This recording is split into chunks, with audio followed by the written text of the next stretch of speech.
وسلم وآله وأزواجه وذريته وأصحابه والتابعين ثم إلى أحسن محمد بن محمد بن عيسى والفقيه المقدم محمد بن علي العالمي والفقيه المقدم ثاني أبي عبد الرحمن محمد صديق سلطان ومولى ربنا شيخ القادر الجيلاني وإلى جميع ساداتنا لأبي علوي ورسولهم وفروعهم وشيخ ذاتهم أجمعين وخصوصا إلى الإمام وخصوصا إلى الله وإلى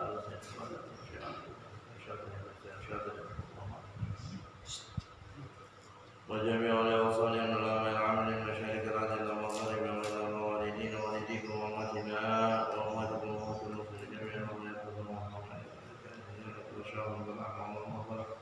ويعبد بجاه وينون بمعيد عليه وصلى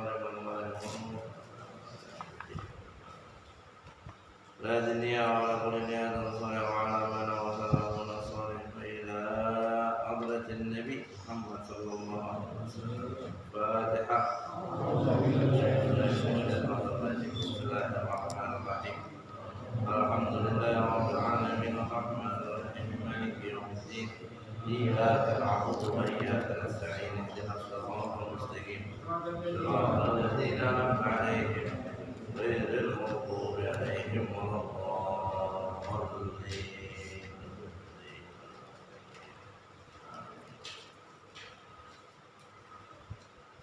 بسم الله الرحمن الرحيم الحمد لله رب العالمين وبه نستعين على أمور الدنيا والدين والصلاة والسلام على أشرف الأنبياء والمرسلين سيدنا وحبيبنا وشفيقنا وقرة أعيننا ومولانا محمد وعلى آله وصحبه وجنوده وأنصاره وتابعين وتابع التابعين ومن تبعهم بإحسان إلى يوم الدين. ما بعد سبحانك لا علم لنا إلا ما علمتنا إنك أنت العليم الحكيم. فرب اشرح لي صدري ويسر لي أمري واحلل عقدة من لساني يفقه قولي. اللهم ارزقنا فهم النبيين وفهم المرسلين وإلهام الملائكة المقربين آمين يا رب العالمين. معاشر الحاضرين jamaah yang dimuliakan Allah alhamdulillah, mari hadir kita dalam majlis ini dan nikmat taufik hidayah Allah Subhanahu wa taala kepada kita. Mudah-mudahan Allah memberikan limpahan barakat dan rahmatnya dan semoga Allah karuniakan pada kita ilmu-ilmu yang bermanfaat. Amin ya rabbal alamin. Masyaallah hadirin rahimakumullah, kita melanjutkan pengajian kita dalam kitab Al-Arba'in An-Nawawi Al-Hadithul Ashir, yaitu sampai kita pada hadis yang ke-10.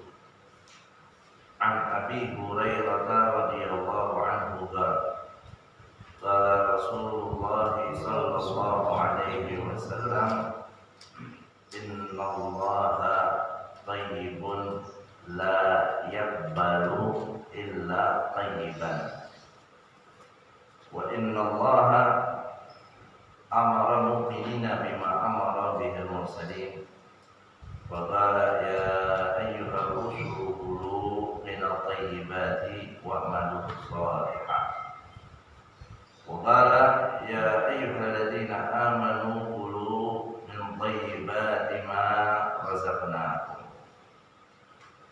Thumma dzakara ar-rajula yutilu as-safara ash'asa akhbara yamuddu yadayhi ila sama ya rab ya rab wa mat'amuhu haramun wa mashrabuhu haramun wa malbasuhu haramun wa ghudhiya bil haram fa anna yustajabu lahu.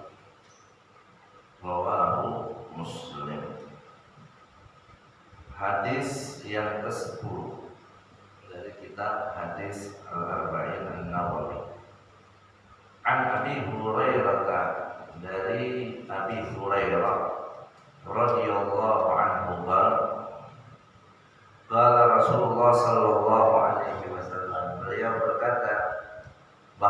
Rasulullah sallallahu alaihi wasallam bersabda, "Innallaha thayyibun." Sesungguhnya Allah Subhanahu wa taala itu thayyib. Apa makna thayyib? Munazzahun 'anil naqais wa muqaddasun 'anil afati wal uyub. Allah Subhanahu wa taala adalah zat yang maha suci, zat yang maha bersih, yang maha sempurna. Zat yang suci, bersih dari segala bentuk kekurangan. Zat yang maha baik. Sungguhnya Allah Subhanahu wa taala adalah suci. La yakbalu, maka Allah tidak akan menerima illa thayyiban, dari hambanya kecuali juga yang thayyib, kecuali juga yang bersih, kecuali juga yang suci.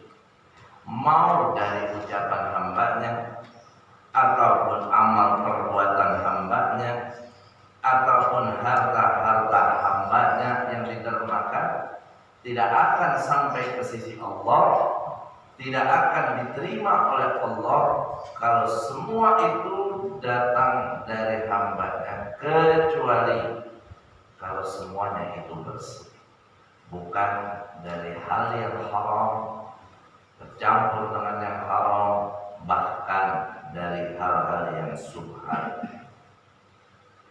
Kemudian kata Nabi,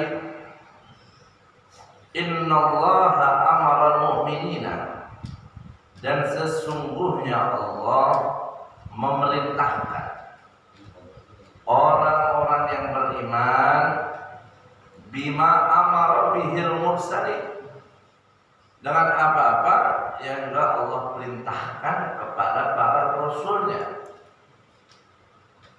Faqala, Allah Subhanahu wa taala berfirman, ya ayyuhar rusul, wahai para rasul, kulu minat thayyibati, makanlah oleh kalian dari semua yang baik,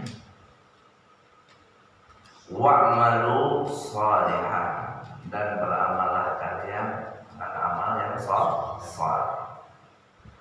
Itu perintah Allah Subhanahu wa taala kepada semua nabi dan rasul.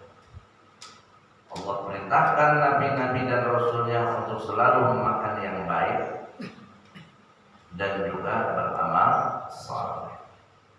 Kata Nabi, perintah Allah ini kepada rasul juga Allah perintahkan kepada orang-orang yang beriman.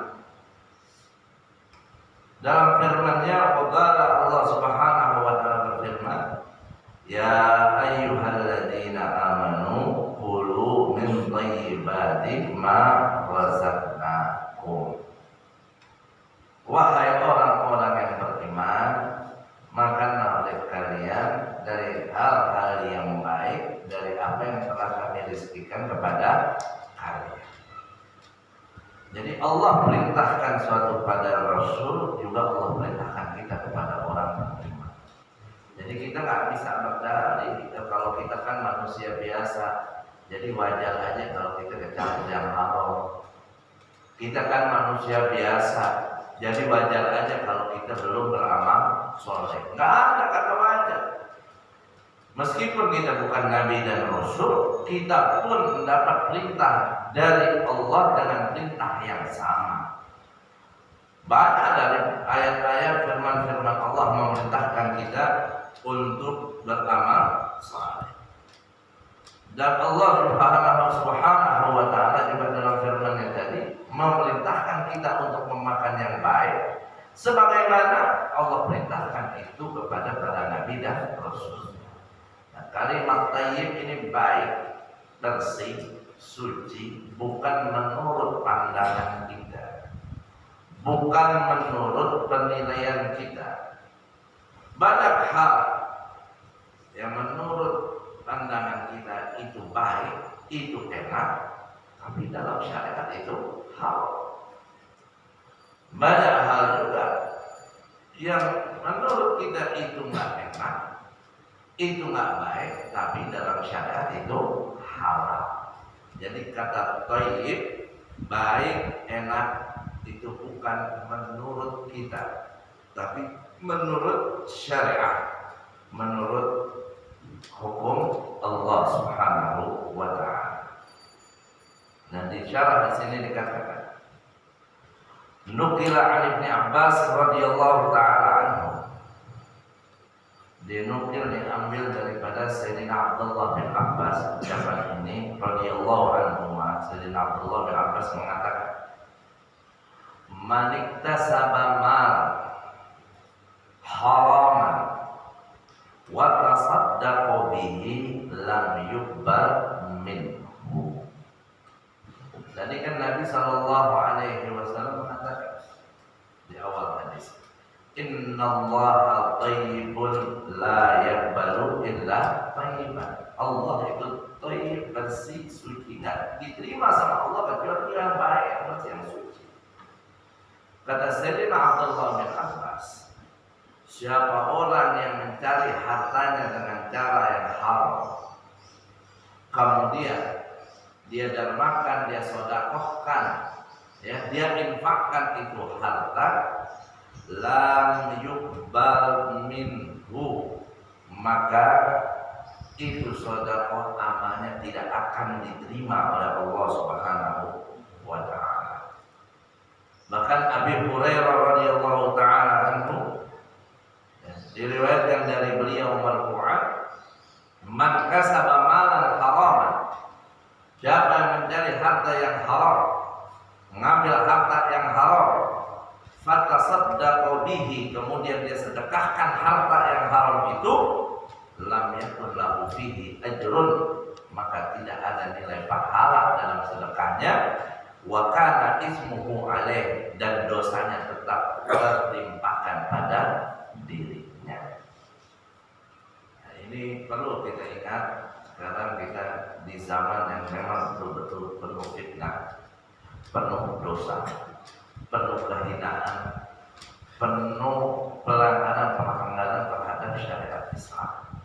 Bahkan nggak sedikit dari kita umat Islam menjadikan melanggar hukum syariat itu cara kita untuk selamat sekarang. Na'udzubillah min dzalik. Dalam dunia usaha kadang kita berpikir, oh kalau kita jujur-jujur banget mas sekarang nggak maju.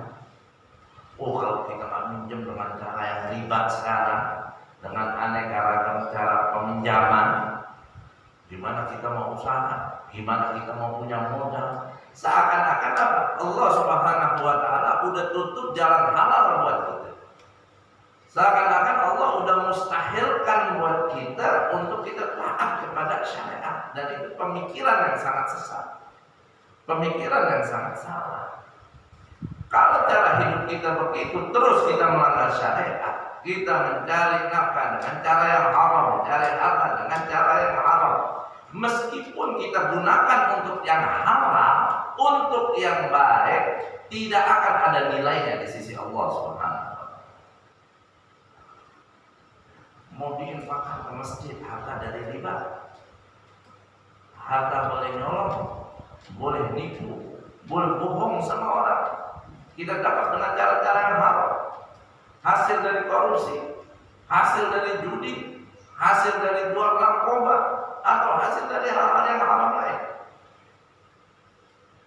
Kadang kurang ajarnya tuh orang-orang yang berlaku haram seperti itu, menganggap sedekah-sedekahnya dia ke tempat-tempat yang baik sebagai cara dia untuk terhindar dari kesialan, sebagai cara dia untuk menebus dari dosanya. Maka kalau kita lihat dari tempat ibadah kita, mau musola, mau masjid yang dibangun sama orang tua dulu, biar kata bangunannya nggak semegah sekarang, ya, semuanya serba adanya. Ya mungkin di zamannya bagus, cuma di zaman kita sekarang kan mungkin udah ketinggalan modelnya, bentuknya, fisiknya. Tapi subhanallah kita merasakan kenikmatan di dalamnya. Kenapa? Karena dibangunnya dengan harta yang halal.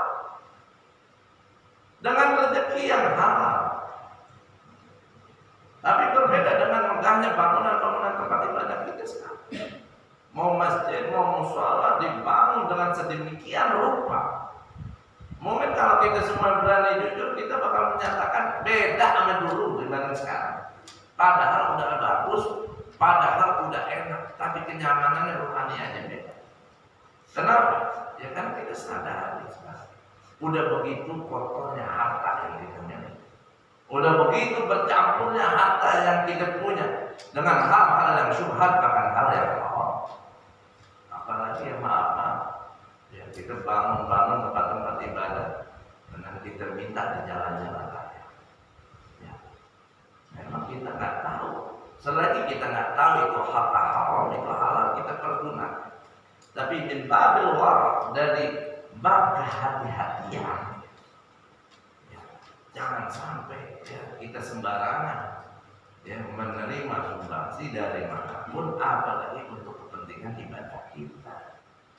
Di tempat yang jelas-jelas halal, jelas-jelas bagus saja mau khusyuk susah. Apalagi kalau udah bercampur dengan hal-hal yang kotor. Itu mau sholat di depan Ka'bah, itu kan tempat yang paling istimewa. Yang sholat di situ pahalanya paling besar, udah tempat paling bersih, paling suci. Di Madinah sama demikian. Mau khusyuk sholat di tempat itu aja kita susah. Ya, apalagi kalau kita mau sholat di tempat-tempat yang udah bercampur dengan harta-harta yang ada. Ya, namanya di jalanan orang yang lewat, ya bukan kita mau suuzon, cuma kita mau hati-hati, kita mau ibadah yang baik.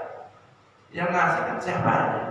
Nah, kalau seandainya naruh itu jablay, ya, semalam habis laku, ya disedekahin, mudah-mudahan ntar laris lagi gua. Duit habis melacurnya ditaruh buat pembangunan masjid. Yo, semua nanti di akhirat kalau Allah buka, kita bakal mau dan kita bakal nangis. Kita bakal jijik. Banyak deh hal di dunia yang kita lihat yang bagus, cuma karena kita melihatnya cuma dengan mata kita, ya kita hanya bisa menilai zahirnya seperti itu bagus. Tapi kalau Allah bukakan hakikatnya, subhanallah, tak bakal kita bisa berkata. Yang ada kita nangis saja di dunia. Ya termasuk kita pribadi kita masing-masing. Sekarang orang bisa melihat kita, memandang kita, mendengarkan kita, kita bisa kumpul bersama. Karena yang Allah tampakin di antara kita apa? Yang thayyib, yang bagus. Jeleknya kita ditutup semua. Tapi kalau jelek kita masing-masing dibuka, ya boro-boro saya ngomong ada yang mau dengar, mungkin diusir kali dari kampung ini. Karena kita banyak salah, banyak dosa. Tapi karena Allah sayang sama kita, ya, baik kita ditunjukin sama Allah, aib kita ditutup sama Allah, dan Allah kasih waktu selagi kita hidup kita untuk selalu memperbaiki diri. Karena jangan harap kita bisa diterima sama Allah. Mau sedekah kita, mau zikir kita, mau ibadah kita, apapun yang kita persembahkan untuk taqarrub ila Allah, kecuali semua itu thayyib, kecuali semua itu adalah hal yang baik dan bersih. Makanya kita harus semaksimal mungkin, sebisa mungkin, sekuat tenaga kita hindari, jauhi segala hal yang haram. Ini termasuk dalam perihal mencari rezeki, mencari nafkah, mencari harta. Ya, karena sumber racunnya semuanya dari situ. Ya kalau kita udah punya harta, harta kita pergunakan kan buat macam-macam. Dia termasuk buat nafkah kita, buat makan kita, minum kita. Nah itu dari situ, makanannya, minumannya halal. Tapi dibeli pakai duitnya, makanan minumannya halal. Tapi dibeli pakai duit yang halal. Enggak kayak minuman keras, tetap dia halal. Tapi karena dengan cara yang haram itu yang akan merusak. Ya. Mungkin fisik kita kelihatan sehat walafiat, tapi yang paling rusak, yang pasti rusak ke hati kita. Hati kita rusak, akal kita rusak. Karena banyak orang kelihatan fisiknya segar bugar, tapi akalnya sakit. Akal sakit itu bukan berarti dia orang gila, enggak gila. Dia masih berpikir seperti manusia normal, tapi pemikirannya sesat. Yang baiknya disalah, yang salah jadi baik. Yang ma'ruf jadi mungkar, yang mungkar jadi ma'ruf. Dan ini banyak. Dalam beberapa tahun belakangan ini kita diperlihatkan oleh Allah zahir depan mata kita. Apalagi kita lihat ke media-media, ya, media online atau media kita atau di televisi, ya, dipertontonkan setiap hari hal-hal seperti ini. Orang-orang yang terkesannya sehat afiat, jenius, pintar, tapi ternyata udah salah dalam memberikan penilaian. Yang hak dikatakan batil, yang batil dikatakan hak. Dan itu diperjuangkan, bahkan diperbelakan oleh orang-orang yang semacamnya. Oh, tidak bahaya. Kenapa orang bisa begitu? Karena hatinya rusak, akalnya rusak. Dari apa rusaknya? Dari apa? Makanya jangan pernah macam-macam main-main dengan barang-barang yang haram ini. Ya. Jangan antum kira gue sehat-sehat aja biar. Jangan cuma urusan sehat fisik. Ya. Fisik sehat, kalau kita sakit, hati kita sakit, akal kita sakit, itu jauh lebih bahaya. Qala Sufyan ats-Tsauri, Imam Sufyan ats-Tsauri mengatakan, man anfaqa minal haram fi ta'atillah kana kaman tahhara tsauba bil bauli. Siapa orang yang menginfakkan hartanya di jalan yang baik dalam taat kepada Allah Subhanahu wa taala, tapi hartanya dari yang haram. Dia punya dapat harta, dapat duit dengan cara yang haram. Kemudian diinfakkan buat kebaikan, buat maulid, buat bangun masjid, buat bangun sholat, buat santunan anak yatim, buat bantu fakir miskin, buat ini, buat itu, buat kebaikan. Kebaikan. Tapi ya, dia lakukan kebaikan itu dengan barang yang haram. Kata beliau apa? Kaman tahhara tsauba bil baul. Itu laksana orang mau mensucikan pakaian dengan air kencing. Nyuci baju pakai air kencing, bersih kan? Nah, nyuci tapi pakai air kencing, bersih kagak, yang ada tambah kotor, tambah bau, dan bayar tambah najis. Jadi jangan dikira kalau kita mendapatkan sesuatu yang haram itu sebagian kita berikan ke jalan yang baik, kita sedekahkan, sisanya menjadi halal. Dan banyak orang kena istidraj seperti itu. Dia berjudi menang 1 juta, gue pengen sedekahin, ya berkahnya besok gue menang lagi. Karena istidraj siapa? Besok kebetulan menang lagi, wah gue tambahin dah biar menang banyak lagi. Dipikir tuh dengan seperti itu Allah redha sama dia.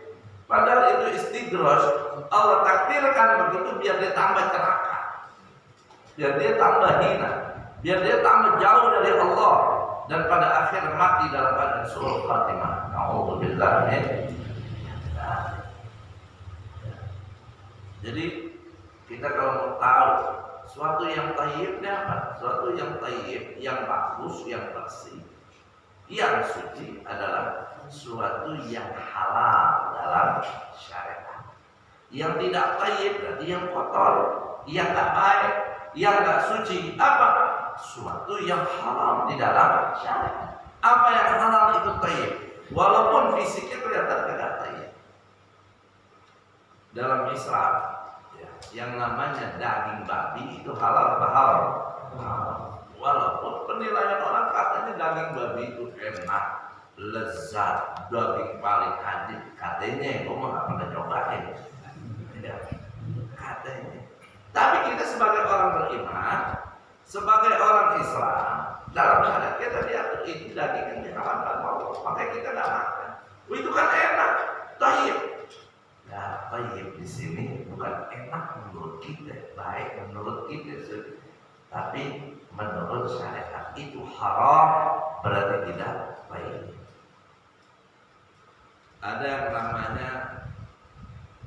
Sabir ada yang menyebut sibir. Sibir itu dari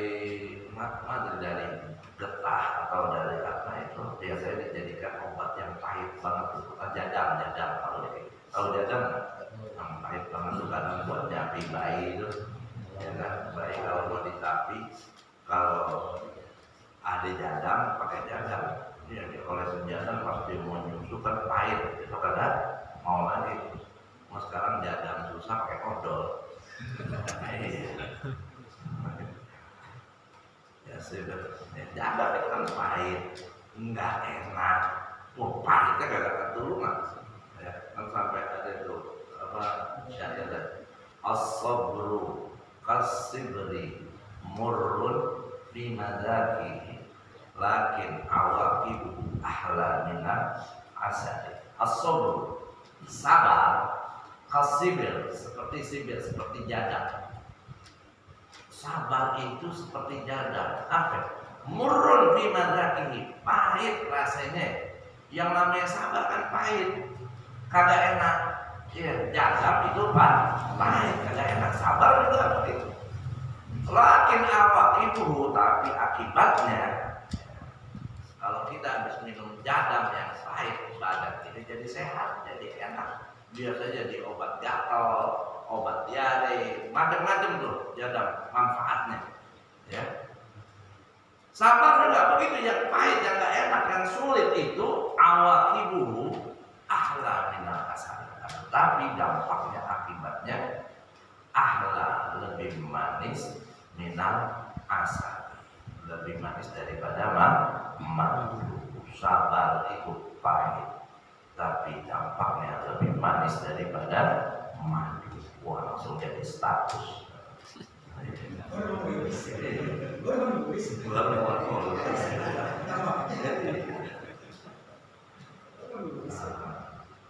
Jadi meskipun kagak enak, tapi kata syariat halal, yaitu sesuatu yang halal. Kemudian tsumma dzakara rajul, setelah Nabi sallallahu alaihi wasallam berkata pada sahabatnya, innallaha thayyibun la yaqbalu illa thayyiban. Kemudian kata Nabi, Allah perintahkan orang beriman itu sama Allah yang Allah perintahkan kepada para rasul. Ya, Allah perintahkan rasul makan yang baik, orang beriman juga diperintahkan makan yang baik. Allah perintahkan rasul beramal soleh, orang-orang beriman secara umum juga Allah perintahkan beramal. Jadi jangan lagi itu kita beralasan, oh kita kan manusia biasa, jadi wajar aja kita begini. Nah, mau manusia biasa, kalau ente beriman, Allah perintahin sama dengan apa yang Allah perintahkan kepada Nabi dan Rasul. Ya, kita harus taat dengan perintah Allah. Nah, setelah Nabi menyebutkan dua firman Allah ini, tsumma dzakara rajula, kemudian Nabi sallallahu alaihi wasallam menyebutkan tentang seseorang yutilus safar, yang habis menempuh perjalanan jauh. Menceritakan ada orang yang menempuh perjalanan jauh, ash'asa, kotor, dia punya badan, dia punya debu, dia punya tubuh, akbar, ya, saking kotornya, rambutnya kucel, badannya berdebu, kotor tanah, dekil, ya karena habis perjalanan jauh aja. Ya, kalau sekarang kita jalan pakai mobil, pakai kereta, pesawat, aman, ya. Tapi dulu ya orang kalau menempuh perjalanan jauh ya jalan kaki, ya kalau kaya dia pun naik ontak. Ya pasti kan padang pasir, di bawah terik matahari, dia berkeringat, kena debu. Kata Nabi, ada seorang laki atau seseorang yutil safar, dia menempuh perjalanan jauh, ash'ata ay wasakil jasad, ya, badannya kotor, rambutnya berantakan, kucel, kagak keurus, ya. Akbar, penuh debu, dia punya baju, dia punya jasad. Yamuddu yadaihi ila sama, dia mengangkat kedua tangannya ke langit. Ya Rabb, ya Rabb, dengan seraya dia berkata, ya Rabb, ya Rabb, ya Allah, ya Allah. Dan Nabi nyeritain ada orang, ya keadaannya udah susah, dekil, ya kotor, ya dia harus perjalanan jauh. Terus dia berdoa, dia minta sama Allah, ya Rabb, ya Rabb, ya Allah, ya Allah. Tapi kata Nabi apa? Mat'amu halal. Tapi ini orang makanannya haram. Wa mashrabuhu haram. Minumannya haram. Wa malbasuhu haram.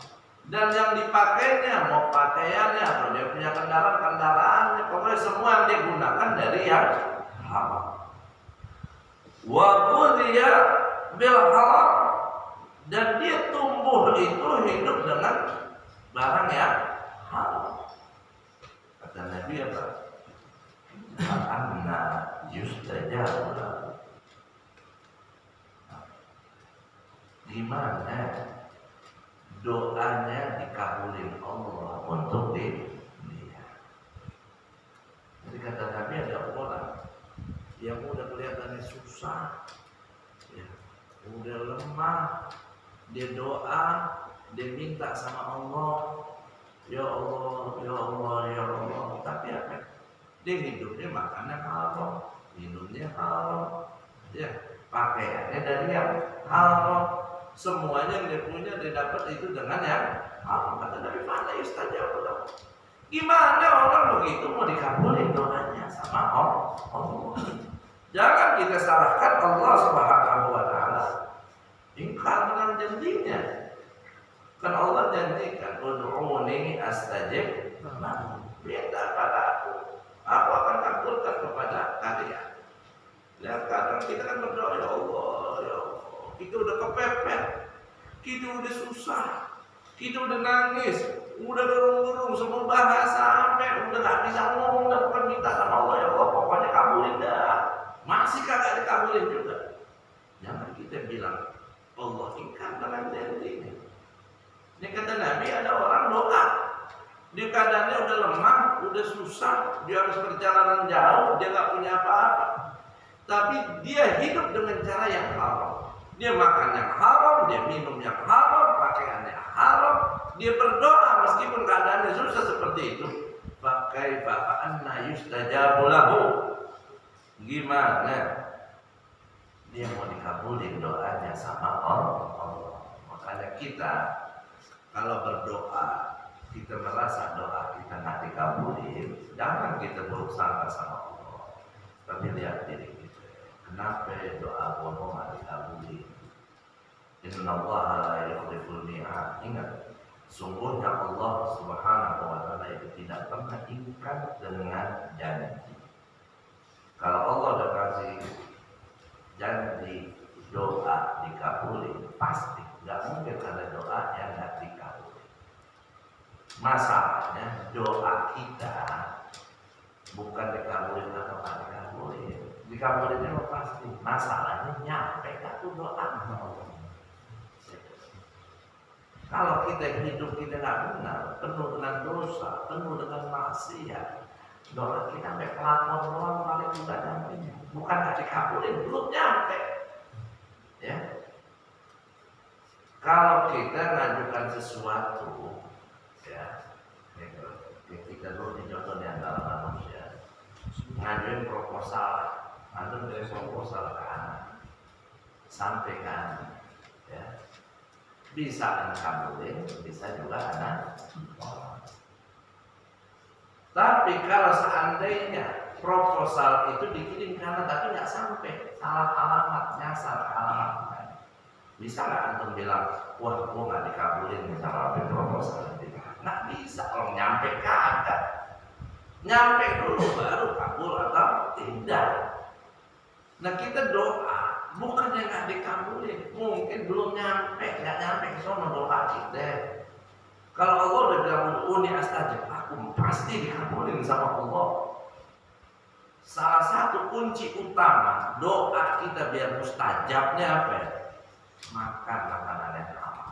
Jangan ada masuk yang haram dalam tubuh. Yang paling menghambat doa kita dijawab, didengar, dikabul oleh Allah itu barang haram masuk ke dalam tubuh kita. Diriwayatkan dari Sa'ad bin Abi Waqqas radhiyallahu taala anhu. Sahabat Nabi Sa'ad bin Abi Waqqas, beliau berkata, "Qala ya Rasulullah, sallallahu ala Nabi."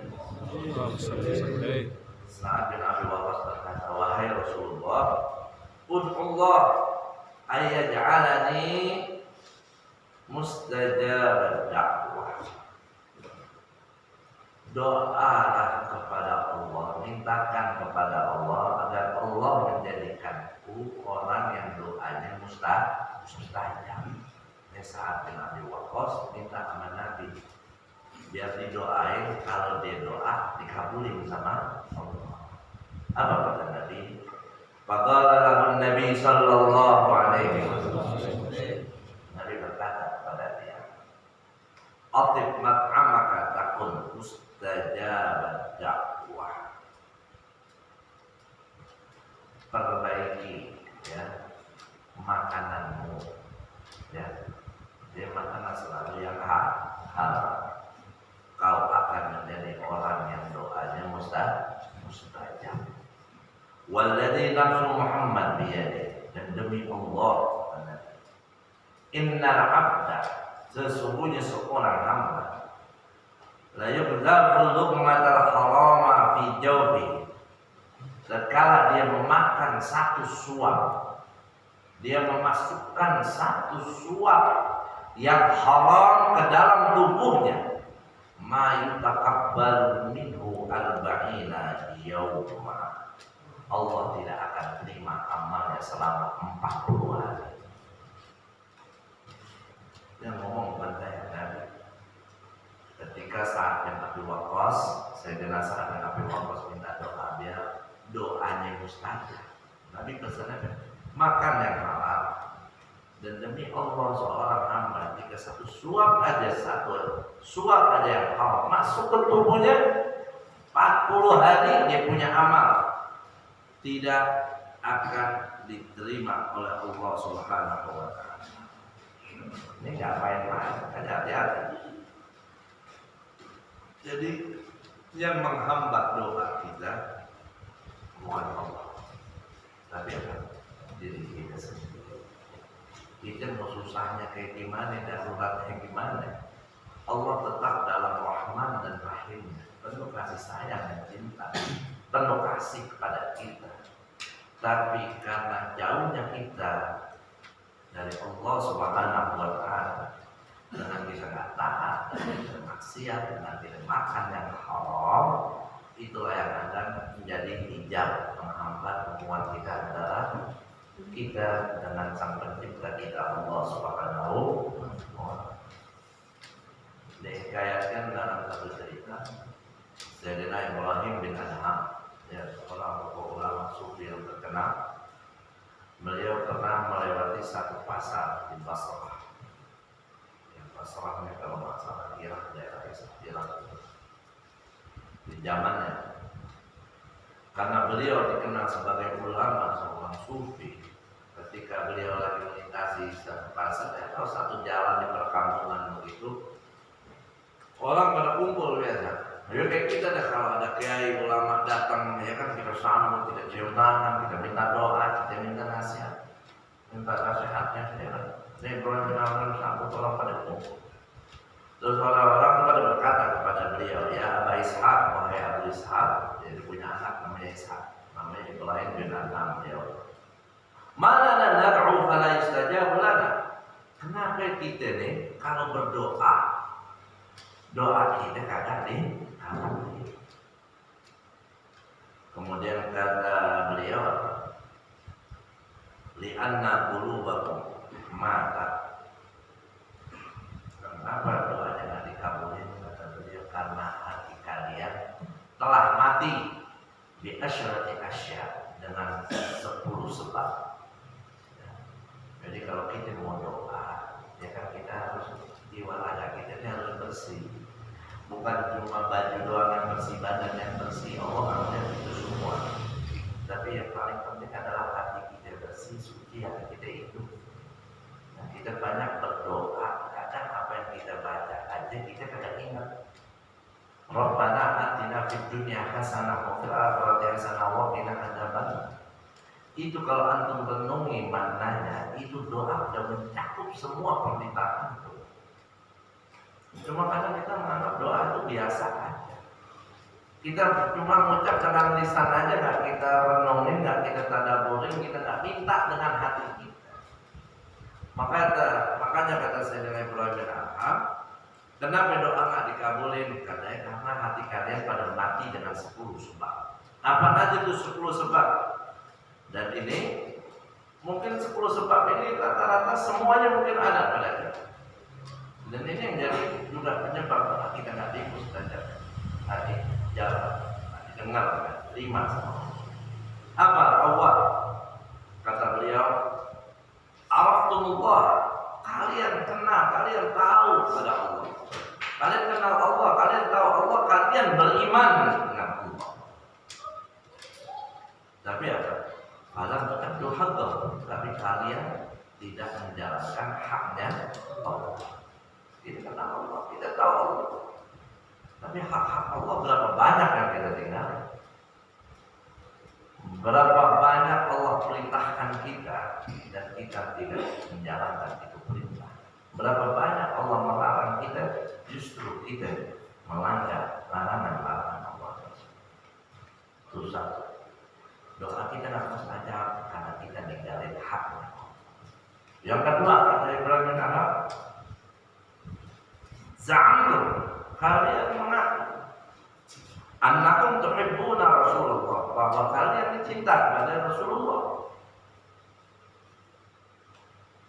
Wa taraktum sunnatahu, tapi kalian juga yang meninggalkan sunnah. Semua ngaku iman sama Nabi, cinta sama Nabi, tapi kita juga yang bikin kesal Nabi. Kita juga yang ninggalin syariatnya Nabi. Kita juga yang ninggalin sunnah-sunnahnya Nabi. Maka orang-orang saleh itu Masya Allah, kita kalau minta doa dibacain Fatihah aja, insya Allah kan mustajab tuh. Lagi sakit, lagi gak enak, minta bacain sembuh. Ya. Minta doain, ajak kita kabul. Padahal Fatihah sama, kan kita baca 7 ayat juga. Tapi kenapa kok bisa mustajab, bisa kabul begitu? Karena orang-orang saleh, hak-haknya Allah itu dijaga. Dia bertakwa, dia jalanin syariat Nabi, dan dia juga jalanin itu sunnah-sunnahnya Nabi. Dan kita sunnah Nabi kita gak kerjain. Jangankan sunnahnya Nabi, yang fardu-fardunya aja, wajib-wajibnya aja kita tinggal. Pengen doa 30 jauh.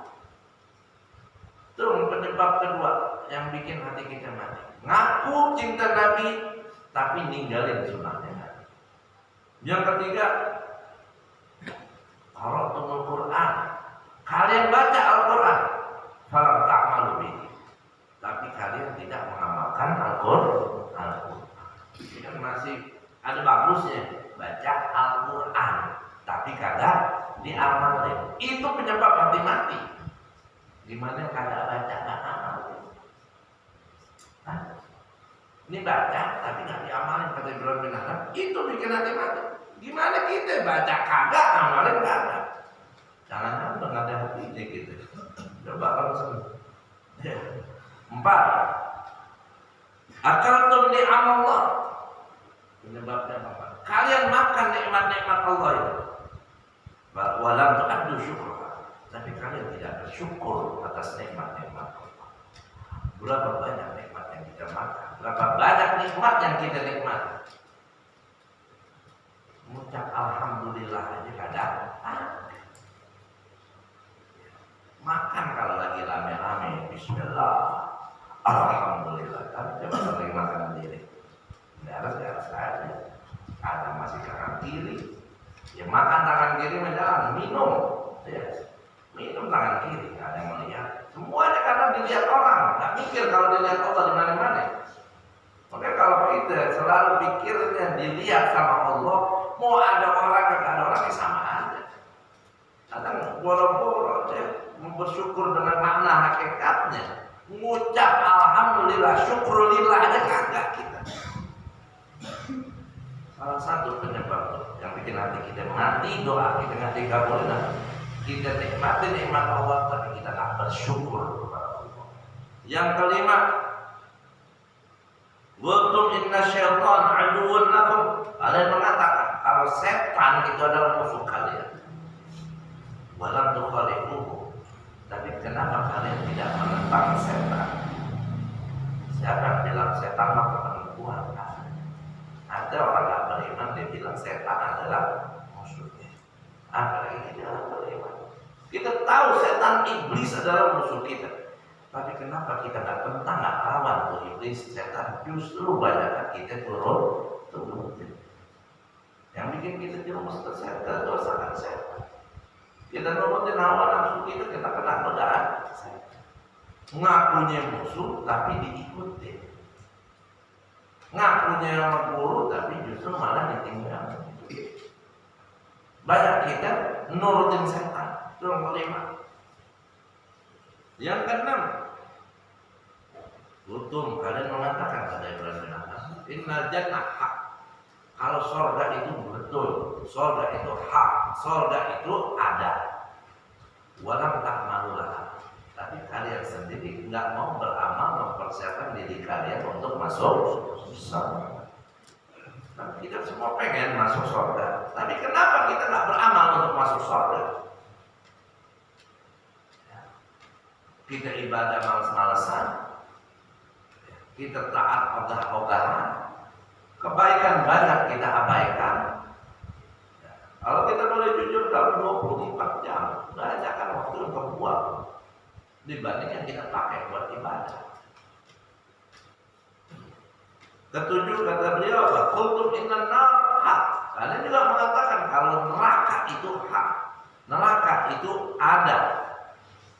Walam tahnu minha, tapi kenapa kalian tidak lari dari neraka?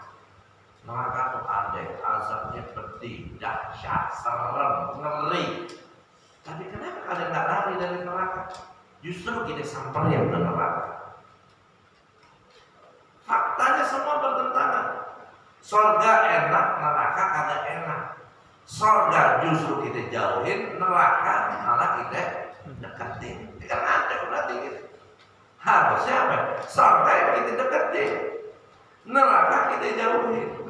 Kok bisa surga kita jauhin, neraka kita deketin? Ya berarti kita sama ibadah ogah-ogahan, apa masih kita semangat? Ya maksiat yang bikin murka Allah, yang menyebabkan kita masuk neraka. Ibadah kita yang bikin Allah ridho, yang bisa bawa kita ke surga. Makanya kata Ibrahim bin Adham, hati kalian itu mati karena begitu.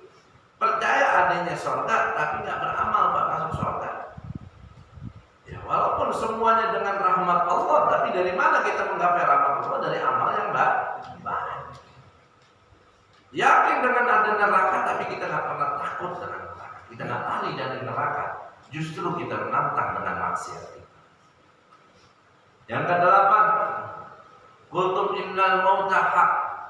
Kalian mengatakan kalau mau kematian itu ada, pasti. Walam tasta'idu, tapi kalian tidak siap-siap untuk mati. Yakin tidak ada mati? Yakin. Apa yang persiapannya buat mati? Bingung. Persiapan yang dohir aja nggak berani beli kapal lemari, apin wasiat nggak ada gitu. Apalagi persiapan yang sebenarnya. Ya, dengan amal-amal soleh. Kalau orang udah siap mati, andai kata sekarang besok mati dia udah siap bismillah. Cuma kalau kita ditantang lu kalau besok mati gimana? Jangan dulu jangan kita begitu. Karena belum siap. Itu kapan siapnya? Nggak ada kita yang siap. Padahal kita tahu mati itu ada, mati itu hak, tapi nggak siap-siap buat. Itu yang ke-8. Yang ke-9, intabahtum minan naum. Kalian bangun dari tidur kalian. Fashtaghaltum bi'uyubin nas. Kemudian kalian sibuk mencari aib manusia. Kalian sibuk mencari kejelekan, kekurangan manusia. Wa nasitum uyubakum, tapi kalian lupa dengan aib kalian sendiri. Waktu itu kita bulan begini, bulan begini, wajah. Orang tidak omongin. 10 orang kita omongin masing-masing punya satu kejelekan. Bisa jadi 10 kejelekan yang ada di 10 orang itu terkumpul dalam diri kita sendiri. Yang lebih parah siapa? Kita sibuk yang nyari kesalahan, kejelekan orang lain, aib orang, aib kita mau. Itu yang bikin hati kita mati. Yang ke-10, dafantum mautakum, kalian menguburkan orang-orang yang meninggal di antara kalian. Walam taqtadiru bihim, tapi kalian tidak pernah menjadikan itu sebagai ibrah, sebagai pelajaran. Ya, kalau kita setiap nurut jenazah, apalagi kita habis nguburin mayit, kita jadikan ibrah, pelajaran, kita tafakur, ya Allah, nih cepat atau lambat besok gue nih bakal masuk situ gimana ya. Ketika kalau mati, ya, orang yang kita tinggalin, orang-orang di dunia nanya itu dia mati ninggalin apaan. Tapi malaikat di kuburan nanyanya bukan ninggalin apaan, lu bawa apaan. Ya, beda. Apa yang kita bawa? Nah, kalau orang di dunia apa yang kita tinggalin, nanti kita dikuburin ini apa yang dibawa, amal apa yang kita punya. Maka Allah Subhanahu wa taala perintahkan, ya ayyuhalladzina amanu taqullah wal tanzur nafsun ma qaddamat. Apa yang kita bawa buat mereka? Ini 10 penyebab yang membuat hati kita mati. Nah, kalau hati kita mati, biar ada fisik kita sehat, ya alhamdulillah, kita akan sulit dekat dengan Allah. Kebaikan akan selalu jauh dari kita. Maksiat akan serasa nyaman dalam hidup kita. Berapa banyak orang yang nyaman, tenang dengan kemaksiatan, ya. Tapi dia tidak nyaman, tidak tenang dengan ketaatan. Contoh sebagai perempuan, yang namanya satrul aurat, tutup aurat buat laki, buat perempuan, dua-duanya wajib. Cuma batasan aurat aja yang bedain. Ya, kalau perempuan semuanya tubuhnya itu dia wajib pakai hijab, wajib pakai kerudung. Kalau orang yang hatinya hidup, yang betul-betul ada imannya, ketika dia pakai kerudungnya perempuan, dia nutup aurat, dia akan merasakan kenyamanan, dia akan merasakan ketenangan, enak. Tapi kalau udah hatinya mati, imannya udah redup, ketika dia pakai jilbab, pakai kerudung, nutup aurat, dia akan gelagapan, panasan, nggak betah, nggak enak, nggak nyaman. Tapi ketika dia buka aurat, dia pakai pakaian yang seksi, dia akan merasakan, waduh, nyaman, enak, gaya, girang, senang, ya bangga. Tapi kalau orang yang imannya, yang hatinya hidup, subhanallah, nggak bakal dia berani begitu. Alhamdulillah. Coba kita lihat. Ini sama-sama manusia, dua-dua. Yang satu nutup aurat senang, yang satu buka aurat girang, yang satu nutup aurat nggak betah, nggak nyaman, yang satu buka aurat dia takut sama Allah. Apa yang bikin begitu?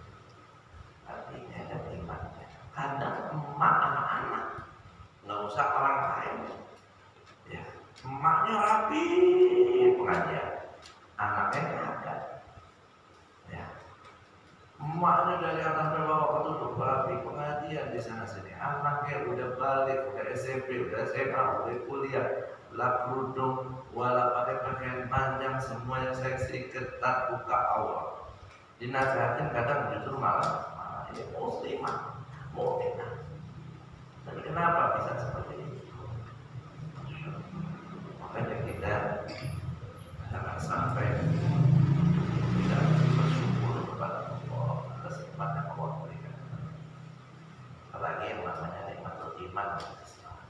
Itu nikmat iman dan Islam kalau kita syukuri, itu akan membawa kehidupan kita dalam iman dan Islam. Tapi kalau nikmat iman dan Islam kita anggap ya udah orang Islam, orang beriman, begitu doang, dia nggak syukuri. Syukuri di sini bukan cuma sekedar alhamdulillah syukurillah, tapi jalanin semua tuh apa yang ada dalam iman dan Islam. Kalau kita nggak syukuri, nggak bakal terwujud iman dan Islam dalam kepribadian kita, dalam kehidupan kita, dalam keseharian. Seperti naudzubillah yang banyak dari saudara kita beriman, Islam, sholat gagah, Allah dibuka, dosa biasa, ibadah malah jauh. Maka alhamdulillah kalau kita bisa sholat 5 waktu, apalagi berjamaah, alhamdulillah itu adalah rahmat dari Allah. Apalagi kita punya istri, punya keluarga, semua menjalankan sholat, semuanya mendukung sholat, itu nikmat besar.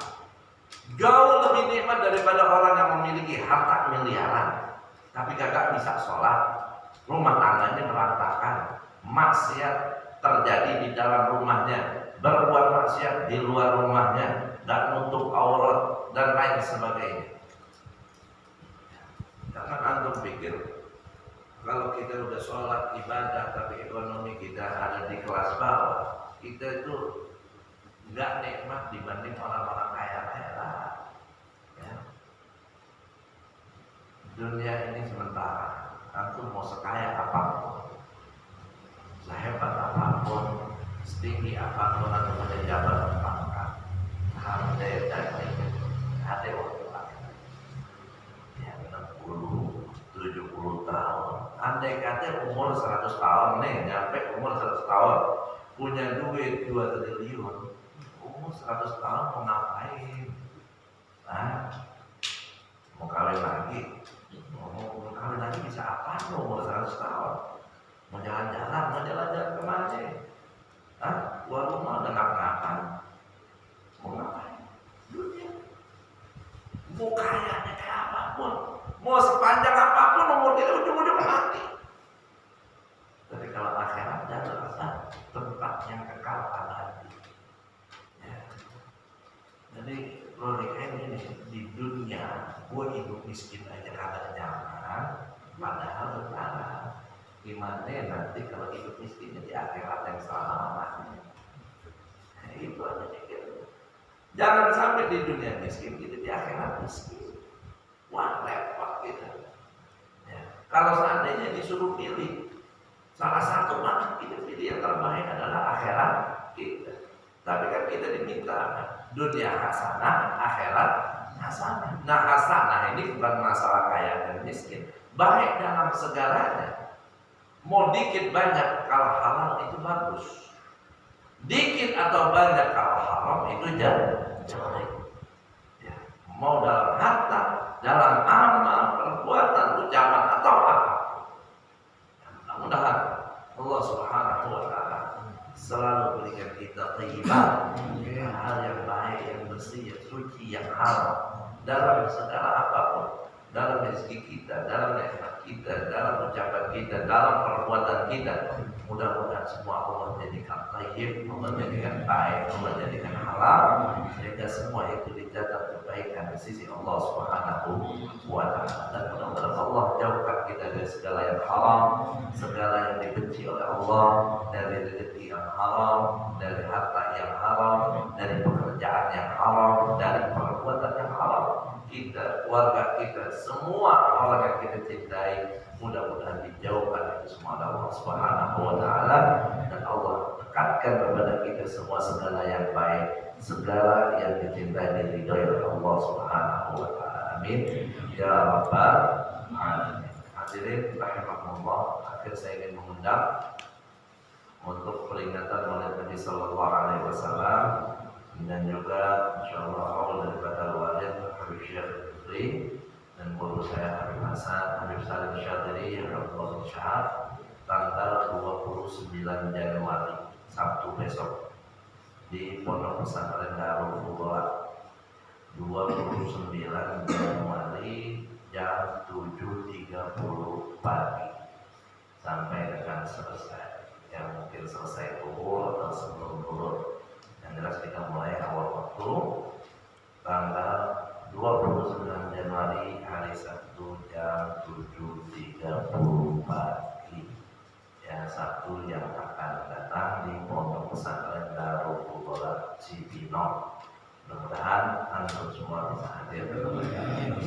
Insya Astaghfirullahaladzim.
برحمتك يا ارحم الراحمين اللهم انا نعوذ بك من الفقر والذل لا يخشى النفس لا تشبع من عمل لا يرفع اللهم ارزقنا فهم النبيين وحفظ المرسلين وإلهام الملائكة المقربين اللهم تعالى